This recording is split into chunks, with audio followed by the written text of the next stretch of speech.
நெடியோன் வணக்கம். இன்று நாம் நாகர்கோவிலிருந்து குளச்சலை நோக்கி சென்று கொண்டிருக்கின்றோம். குளச்சலில் 1741 ஆகஸ்ட் 15ஆம் தேதி வாக்கில் மிகப்பெரிய வரலாற்று நிகழ்வான நிகழ்ந்தது. தமிழர்கள், தமிழ் மாவீரர்கள் ஐரோப்பிய படையை விரட்டி அடித்தார்கள். அதே போன்று அவர்களை சரணடையவும் வைத்தார்கள். கிட்டத்தட்ட 500 படையினர், டச்சு படையினர் அங்கு சரணடைந்தார்கள்.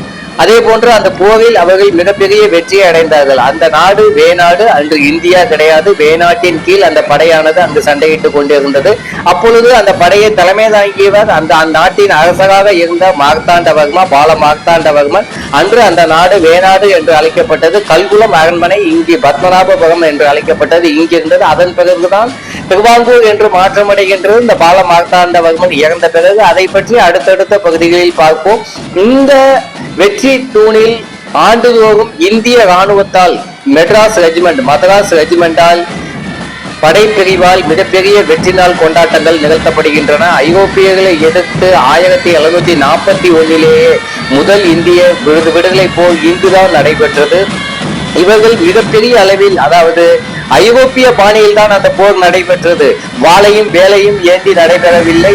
மற்ற பகுதிகளில் நடைபெற்றது போல் இங்கு இவர்கள் துப்பாக்கிகளை ஏந்தியும் பீரங்கிகளை வைத்தும் தான் இந்த போரை நடத்தினார்கள். டச்சு படையினர் இந்த குளச்சலை ஆக்கிரமித்துக் கொண்டார்கள். அதே போன்று இரணியலையும் கைப்பற்றி கொண்டார்கள்.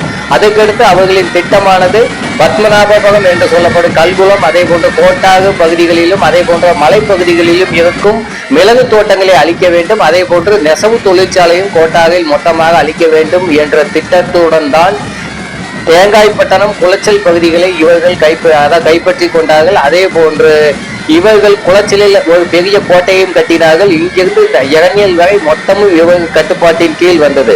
அதன் பிறகு வேநாட்டு அரசர் மிகப்பெரிய படையுடன் இங்கு சண்டை செய்தார்.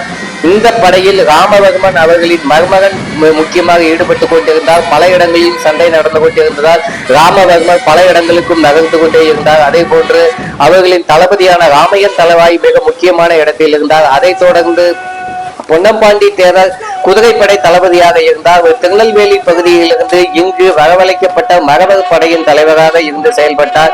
இந்த போரில் அவர்களின் பங்கானது மிக முக்கிய அளவில் இருந்திருக்கின்றது. அன்று ஆயிரக்கணக்கான பேர் மரணம் அடைந்தார்கள். அந்த நினைவாகத்தான் ஆண்டுதோறும் இந்திய ராணுவம் இங்கு மிகப்பெரிய அளவில் இந்த வெற்றி விழா கொண்டாட்டங்களை நடத்தி கொண்டிருக்கின்றது. அவ்வாறான 2023 நடைபெற்ற இந்த கொண்டாட்டங்கள் நிகழ்ச்சிகளைத்தான் இப்பொழுது நான் உங்களுக்கு காட்டிக் கொண்டிருக்கின்றேன். பாருங்கள், இந்தியாவில் எந்த ஒரு பகுதியிலும் ஐரோப்பியர்களை எதிர்த்து இவ்வளவு பெரிய வெற்றி அடையவில்லை. அதே போல் முதல் வெற்றியாகவும் இது இருக்கின்றது. இதுதான் முதல் இந்திய சுதந்திர போராக கருத வேண்டும்.